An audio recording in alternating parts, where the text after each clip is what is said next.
मुजफ्फरनगर वालों की गर्मी तेजली डाल रहे हैं। मुजफ्फरनगर वाले तो हिंदू मुसलमान साथ है, वो तो रसोई को लड़ लिए थे, भाई भाई नहीं लड़ते ना भाई।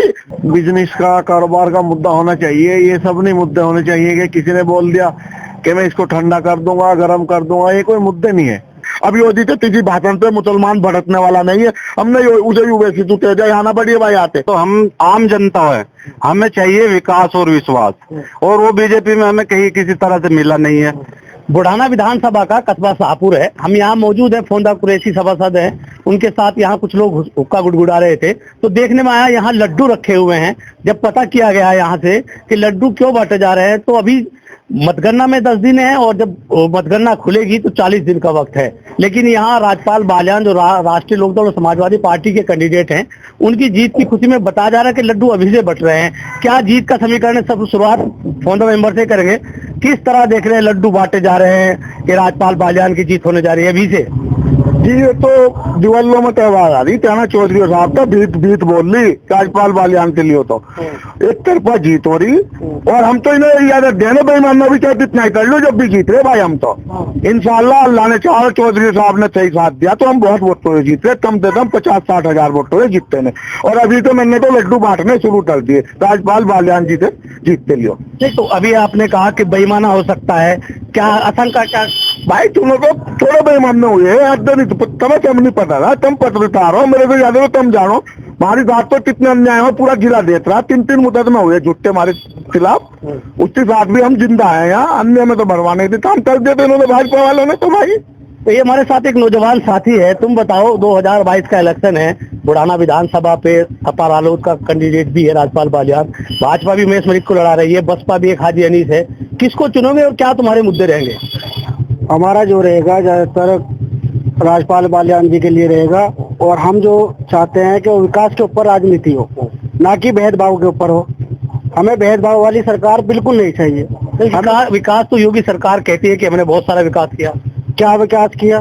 तेल देखो कहाँ चला गया, पेट्रोल के दाम देखो, सरसों के तेल के दाम देखो, ये देखो गरीब आदमी, एक मजदूर तबके का आदमी कहाँ से घर चलाएगा अपना, कैसे चलाएगा? हमें विकास ये चाहिए कि कम से कम गरीब आदमी छोटी मजदूरी में गुजारा अच्छा हो जाए। लेकिन ये गुजारे वाली सरकार थोड़ा ही ना है। गुजारे वाली सरकार जो रही है वो अखिलेश जी की रही है। हमें चाहिए इस तरह की राजनीति, हमें भाईचारा वाली राजनीति चाहिए। तो ये बताइए 2022 के इलेक्शन में इन्होंने भी अभी कहा, क्या महंगाई भी एक मुद्दा रहेगी? भाई साहब महंगाई तो बहुत एक अहम चीज हो गई है। व्यापारी आदमी, कारोबारी आदमी परदेश में जा रहा है, कुछ कमा नहीं पा रहा है, जैसे जाते हैं ऐसे आ जाते हैं। जितने व्यापारी वर्ग है हर लोग परेशान है। कोरोना काल में कोई बिजली का बिल माफ नहीं हुआ है, उसके बाद में जीएसटी देखो, किराए देखो, तो हर चीज की महंगाई पे परेशान है लोग। तो इसीलिए हम चाह रहे हैं यहाँ पर कि सरकार चेंज होए। तो 2022 में क्या मुद्दे रहेंगे, क्यों आप आरएलडी गठबंधन को वोट करना चाहते हैं? ये मुद्दा ही रहेगा जी, हम चाहते हैं भाईचारा, हिंदू मुसलमान का प्यार, और प्यार के ऊपर ही हम सपोर्ट करते हैं राजपाल विधायक को। तो इनका कहना है भाईचारा चाहते हैं। एक और हमारे साथ मौजूद है यहाँ, इनसे जानेंगे। आपका नाम? अरे हम भी चाहते हैं कि उस हिसाब से अमन चैन है, और क्या नाम है, हमारी परेशानी जो है, जितनी परेशानी है ये सब दूर हो जाए। अब मानने के बाद कोई हिला रोजगार नहीं, रोजगार जो है जो हमारे सारे बंद हो रहे हैं। तो इनका कहना है कि अमन चैन नहीं है। हमारे साथ ये और है, आपका नाम आप बताओ? मोहम्मद सलीम। सलीम, ये बताइए 2022 का इलेक्शन है, सर्दी पड़ रही है लेकिन चुनावी माहौल एकदम गरमाया हुआ है, तो तुम क्या कहोगे, किसको वोट दोगे, किन मुद्दों पे दोगे? देखिए सर, मुद्दा जो है विकास का ही होता है, और विकास ही चाहिए होता है जनता के लिए। लेकिन ये बीजेपी सरकार ने पूरी तरह से इस मुद्दे को छिपा दिया है, कहीं मटिया मेट कर दिया इस चीज को। विकास पूरी तरह से खत्म है। महंगाई देख लो आप सर, हमसे ज्यादा जानते हैं महंगाई का क्या हाल है, आप देख रहे हैं। और भाईचारा बिल्कुल खत्म है, और इंशाल्लाह यहाँ पे आरएलडी और समाजवादी की सरकार बनेगी। भाजपा तो कहती है हम सबका साथ, सबका विकास, सबका विश्वास जीतेंगे।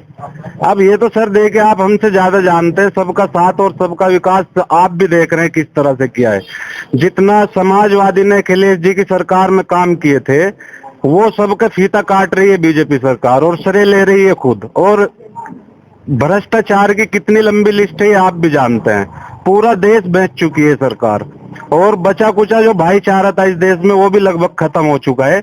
लेकिन हम ऐसा होने नहीं देंगे। इंशाल्लाह इस बार फिर गठबंधन की सरकार बनेगी और फिर से ये भाईचारा लौट के आएगा। तुम्हारा क्या नाम है? मोहम्मद जावेद। जावेद, ये बताइए भाईचारा कायम रहेगा 2022 में? सब चीजें मुद्दे हैं क्या?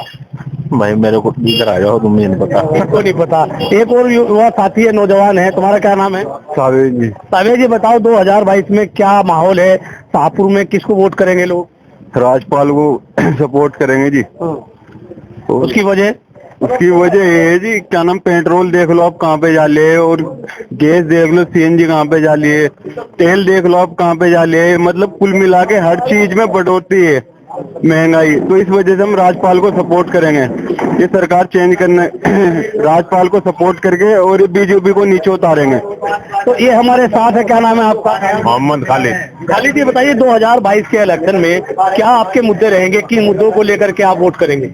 हमारे मुद्दे यही हैं कि बीजेपी की जब से सरकार आई, जातिवाद पर इलेक्शन हो रहे, सारे जातिवाद पे हो रहा। ये जातिवाद छोड़ के काम पे वोट करेंगे।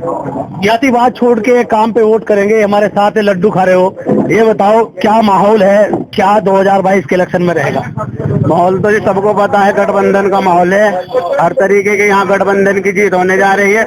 जो भाजपा ने लोगों के बीच खाई पाड़ दी थी, जाट और मुसलमान कर दिया था, वो अब के 2022 में खत्म होने जा रहा है और भाजपा की एक तरफा हार होने जा रही है। नहीं तो देखने में आ रहा है जैसे जाट बाहुल्य गांव में जा रहे हैं, जाट भी भाजपा को वोट करने के लिए तैयार है। ये तो भाजपा की सोची समझी साजिश है। ये तो भाजपा कराना चाहती है हिंदू मुसलमान, वरना जाट लोकदल के साथ है, जयंत के साथ है और जयंत के साथ खड़ा रहेगा। जयंत कह रहा है कि जाट जो कह रहा है कि हम तो ऐसा चौधरी चरण सिंह के भी टाइम में खड़े नहीं हुए थे जैसे आज हम जयंत के साथ खड़े हैं।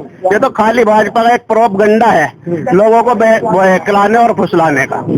तो क्या बहलाने फुसलाने का काम है कि ये कह रहे हैं कि जाट और मुसलमान एक मंच पे है, लेकिन भाजपा के गांव में भी जाते हैं जो जाट गांव है, वहाँ देखने में आ रहा है कि भाजपा की तरफ भी है। तुम कह रहे हो कि जाट बोल रहे हैं, झूठ बोल रहे हैं। हम तिराने क्षेत्र की रिपोर्ट ला रहे हैं, माँ चौधरी ने लिख दिया था हम नाइक के साथ है। हम तो चौधरी तो रनिंग हो गए, नाइक हसन तू वोट दे रहा है तिराने में, हम एक तरफा यहाँ दे रहे राजपाल बालियान जी तू वोट। यहाँ तो भाई गठबंधन बन जाए, किसी की तो चाहना नहीं रही हमें। और ना हम जाट और मुसलमान तभी लड़ रहे हैं, जाट मारे भाई है, हमें गाली भी देने मारे ही है, वे जाट को मारे ही है भाई। तो क्या ये गठबंधन लगातार बना रहेगा? बिल्कुल बना रहेगा जी। एक बार होने के बाद अब कभी खत्म नहीं होने वाला है गठबंधन। ये आप आस पास के गाँव में जाएंगे, रसूलपुर कागड़ा पूरा जाट एक प्लेटफॉर्म पे खड़ा हुआ है। अगर जो वहाँ पर जाके बीजेपी की बात करते हैं तो बीजेपी वालों को मारने को भागते हैं। अभी कोयले में देखिए उमेश मलिक जी को भगाया गाँव से। इधर में देखिए जहाँ भी आप जाएंगे बीजेपी के सब लोग पीछे भाग रहे हैं बीजेपी वालों के लिए। गठबंधन है, जयंत चौधरी के साथ है, जान और माल से हर बच्चा साथ है। तो आप इधर आओ, आप बताओ क्या माहौल है, किसको वोट करोगे, क्या आपके मुद्दे होंगे? हम जी राजपाल वालियान को ही वोट करेंगे। जब इन्हीं की है ना कि हमारी सरकार में बेटी भी सुरक्षित नहीं है। हाथरस कांड देख लो, जयंत चौधरी की अस्पताल लखनऊ जवाब दिया। तानाशाही सरकार है, तानाशाही सरकार है। लेकिन एक माहौल चल रहा है कि बसपा से भी मुसलमान कैंडिडेट है, उसकी क्या स्थिति रहेगी, क्या रहेगा? हम नहीं जाएंगे, हम तो जयंत चौधरी के साथ जाएंगे, हम जयंत चौधरी के साथ ही रहेंगे। तो हमारे साथ फिर आएंगे सलीम के पास, इनसे जानेंगे कि जिस तरह बसपा ने भी एक मुस्लिम कैंडिडेट उतारा है, IMIF का ओवैसी की पार्टी से भी एक मुस्लिम है, तो क्या ये एक असर नहीं डालेगा इस चुनाव में? सर एक्चुअली आप भी घूमते हैं, आप भी जगह जगह जाते हैं, हमसे ज्यादा जाते हैं। ओवैसी या कोई भी यहाँ पे कोई प्रत्याशी किसी को हम तो जानते तक भी नहीं है कि कौन यहाँ किसी पार्टी के अदर पार्टी से कोई आ रहा है कि नहीं आ रहा है। यहाँ तो सब एक तरफा टोटल एक जातिगत फैक्टर होता है कि भाई एक धर्म की राजनीति होती है कि भाई मुसलमान है उसको वोट करेंगे। सर ये तो बीजेपी बहुत कर चुकी है धर्म की राजनीति। अब अगर हम लोग भी करेंगे तो हम आम जनता है, हमें चाहिए विकास और विश्वास, और वो बीजेपी में हमें कहीं किसी तरह से मिला नहीं है। तो इन्हीं का 2013 दंगा भी इन्हीं की देन थी जो इस बार पब्लिक समझ चुकी है, और 2013 की तरह अब आगे बीजेपी के बहलावे फुसलावे में नहीं आएगी। इस तरह अमित शाह आए मुजफ्फरनगर में, उन्होंने कहा कि 2013 का दंगा मैं याद दिलाने आया हूँ, क्या उसका कुछ असर नहीं रहेगा? देखिए सत्ता के लोग हैं, पब्लिक तो 400-400 300-300 रुपए में इकट्ठी करके लेके चलते हैं। अब दंगा याद दिला लो या ना दिला लो, जागरूक हो चुकी है पब्लिक। अब दंगे का कोई असर किसी तरह का नहीं है। इसका आपको सबसे बड़ा उदाहरण गठबंधन देखिए, और पूरा पब्लिक, पूरे मुसलमान समाज, हिंदू सब भाईचारे के साथ एक साथ वोट कर रहे हैं। और इसका सबसे बड़ा उदाहरण यही है कि आप इंशाल्लाह देखिएगा कि प्रचंड बहुमत से जो है सरकार बनेगी। तो इनका कहना है कि धर्म जो है, दंगा, मुजफ्फरनगर दंगा 2013 के लोग भूल चुके हैं। तुम बताओ कि 2013 के दंगे, अभी अमित शाह ने भी याद दिलाया कि मैं जाटों को याद दिलाया ना, 2013 का दंगा हुआ था। क्या दंगा इस बार 2022 के इलेक्शन में कहीं ना कहीं असर डालेगा? कोई असर नहीं डालेगा ये दंगा। मकसद ये है कि जितनी लूट डकैती, ये बोलते हैं कि भाई मानने की बात है, लूट खत्म हो गई, डकैती खत्म हो गई। जब लूट करने वाले, डकैती डालने वाले ही सरकार में बैठे हैं तो डकैती तो हमेशा ही खत्म होने वाली है। डकैती, चोरी सब यही लोग कराते हैं, मेन बात ये है। और अब कोई डकैती, कोई चोरी, कोई दंगा फसाद वाला कोई काम नहीं है। खाली यहाँ पब्लिक को जो मिल रहा है, राज्यपाल विधायक जयंत चौधरी, अखिलेश यादव। अरे हम इनसे जानेंगे, क्या नाम है आपका? जमशेद जी। जमशेद जी, बताइए 2022 के इलेक्शन में क्या एक माहौल है बुढ़ाना विधानसभा में? किसको वोट करेंगे, क्यों करेंगे, क्या आपके मुद्दे हम तो राज्यपाल को सपोर्ट करेंगे जी, नलके पे। हाँ, वोट इसी को देनी है, बच्चा बच्चा वोट उसी को देगा। मुसलमान का बच्चा बच्चा वोट उसी को देगा। उसको वोट देने की वजह क्या है? वजह जिताना है उसको। हाँ, जयंत चौधरी का गठबंधन है, हम उसको जीता नहीं। तो और बताइए, क्या 2022 के इलेक्शन में तुम्हारा कहना है? हमारे माननीय मुख्यमंत्री योगी बाबा जी कहते हैं कहना ये तबंसा वाली सरकार है, ये धर्म हिंदू मुसलमान वाली बात करते हैं। हम नहीं तो अपने विकास की तू नहीं बात करते योगी जी, अपना विकास बतावे। जिले पे हमारे RTI स्कूल दिया हो वो बतावे। ये विधायक उमेश मलिक कहते हैं कि हमने राजकीय डिग्री कॉलेज बनाया है, बुढ़ाना में बनाया है। कहाँ बनाया? हमें तो पता ही नहीं उसमें स्कूल था। हमने चुप, इन्होंने तो पुल भी महात्मा अमृता से दिखा दिए थे, नंदन से पुल दिखा दिए थे एड में। जी, उनका दावा है कि एक्शन ऑफिस हमने लेके आए हैं बुढ़ाना में, फायर स्टेशन है, रोडवेज बन रहा है। एक्शन ऑफिस तो समाजवादी पार्टी के टाइम पे ही बना हुआ है, वो उसका तारीख देख ले। ये तो झूठी बात करते हैं, हिंदू मुसलमान की बात करते हैं। हिंदू मुसलमान से इन्हें फायदा होता है। अब हिंदू मुसलमान समझ दिया है, हमें हिंदू मुसलमानों से भाईचारा रखना है, वोट की बात नहीं है। अरे हम तो सौदा भी उन्हीं से लेते हैं, खाते भी है भाई, हिंदुओं में बेचते हैं, हिंदू भाई हमारे बेचते हैं, हम उनसे बेचते हैं। और सुनो, ये भाजपा बहुत बुरी राजनीति कर रही थी, सब समझते हैं। अब भाजपा की उल्टी गिनती शुरू हो गई। तो क्या हिंदू मुसलमान चलेगा इस बार चुनाव? 100 साल से जाट और मुसलमान साथ थे। अब के भाजपा वालों ने इनमें दंगा करवा के सत्ता में सरकार आ गई। अब फिर इनमें प्यार हो गया, इंशाल्लाह सत्ता में सट जाएंगे, बस खत्म हो जाएगी बारी। तो क्या रहेगा, तुम बताओ, हिंदू मुसलमान चलेगा इस बार? नहीं सर, इस बार हिंदू मुसलमान नहीं चलेगा। ये डबल इंजन पूरी तरह फेल हो चुका है। इस बार इनका कोई प्रोपेगेंडा काम नहीं करेगा। इस बात को आप देख रहे हैं, जगह जगह घूम रहे हैं। हिंदू मुस्लिम की इनकी तुष्टिकरण खत्म हो गया है। पूरी तरह से सब हिंदू मुस्लिम भाई भाई हैं, एक जगह वोट कर रहे हैं।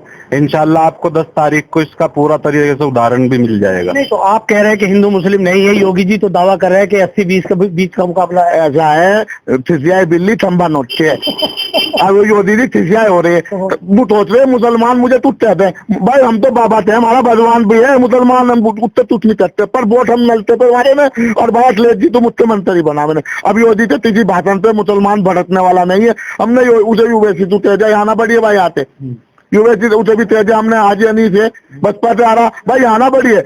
यहाँ तो नलता चल रहा और पानी खूब पी मैंने, और भाई तुम बीजेपी क्यों हरा मैंने भाई, बीजेपी तो हमारी तो योगी जी ने तो कहा है कि मुजफ्फरनगर और ये वालों की गर्मी निकाल देंगे, मई जून में शिमला बना देंगे। ऐसा है, मुजफ्फरनगर वालों की गर्मी कैसे निकाल रहे हैं? मुजफ्फरनगर वाले तो हिंदू मुसलमान साथ है, वो तो रसोई को लड़ लिए थे, भाई भाई नहीं लड़ते रहा भाई, भाई भाई भी तो लड़े। ऐसे घर में फिर सुनो हो जा। अब यूँ तो सुन लो, हर दफे मेरे वार्ड में, मैं वार्ड का मेंबर हूँ, लगातार 3 बार हूँ, मुझे हर बार हरावे फिर भाई मुझे वोट डाल दे, मैं तुसामन कर लूँ उनकी। तो भाई तू सामान हमने कर ली, चौधरी हमने कर लिया, चौधरी ने हमारी कर ली। तू सामने हो रही भाई, आप उसमें नहीं मत, हमने तो मुकदमा पुतदमा भी सब फाइनल करवा दिया। जो हुए तो तेरा भाई सब मुकदमा फाइनल, सब फाइनल। तो ये तीसरी हम हाथ ठाने तेरे आ जाओ चौधरी, हम FIR लगवा देना उस पर। तो ये बताइए, आपका नाम? शब्बीर कुरैशी। शब्बीर कुरैशी, बताइए 2022 के इलेक्शन में तुम्हारे क्या मुद्दे रहने वाले हैं? वो मुद्दा तो यही है, बिजनेस का, कारोबार का मुद्दा होना चाहिए। ये सब नहीं मुद्दे होने चाहिए कि किसी ने बोल दिया कि मैं इसको ठंडा कर दूंगा, गर्म कर दूंगा, ये कोई मुद्दे नहीं है। नहीं, अमित शाह भी आए थे मुजफ्फरनगर, उन्होंने भी कहा कि 2013 का दंगा याद दिलाना आया हूँ। नहीं, उससे क्या होगा? 2013 के दंगे से कोई क्या असर रहेगा उसका इस बार चुनाव में? नहीं, कोई असर नहीं है। पब्लिक परेशान है, अब कारोबार से परेशान है, रोजगार नहीं है, गैस महंगी हो गई है, हर चीज पे महंगाई है, इससे परेशान है।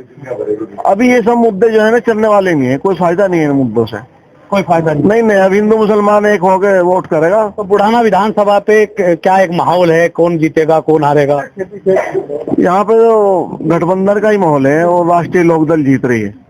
राष्ट्रीय लोकदल नल के पानी पे ही चलेगा काम। अच्छा, नल के पानी पे चलेगा। आप बताइए, आपका नाम? मेरा नाम खलील है जी। खलील, ये बताइए, मुख्यमंत्री कहते हैं कि 80-20 का फर्क है, 80 एक तरफ है, 20 एक तरफ है, किस तरह देखते हैं उनके इस बयान को? ऐसा है जी, हम तो ये देखते हैं कि नलके को जिताएंगे हम। सरसों का तेल 200 रुपए लीटर, सिलेंडर 950 रुपए का, बिजली का बिल हिंदुस्तान में सबसे ज्यादा यूपी में है, मजदूर परेशान है हर तरीके से। इसे पार्टी को क्या चाहिए? सिर्फ ये चाहिए हिंदू मुस्लिम। यहाँ कोई हिंदू मुस्लिम नहीं होने वाली, यहाँ सबका भाईचारा है और भाईचारे से रहेंगे और नलके को जिताएंगे। तो ये थे शाहपुर कस्बे में, जहां मैंने शुरुआत में भी बताया था कि किस तरह से यहाँ राजपाल बालियान की जीत के दावे के साथ यहाँ लड्डू बांटे जा रहे हैं। तो ये तो आने वाला 10 मार्च को जब पता लगेगा, जब वोटिंग गिनती शुरू होगी 10 बजे 10 मार्च को पता लग जाएगा कि कौन जीतेगा। लेकिन अभी माहौल ये है कि राजपाल बालियान को शाहपुर कस्बे के लोग जिताना चाहते हैं। मैं हूँ राशिद अली और आप देख रहे हैं खोज न्यूज।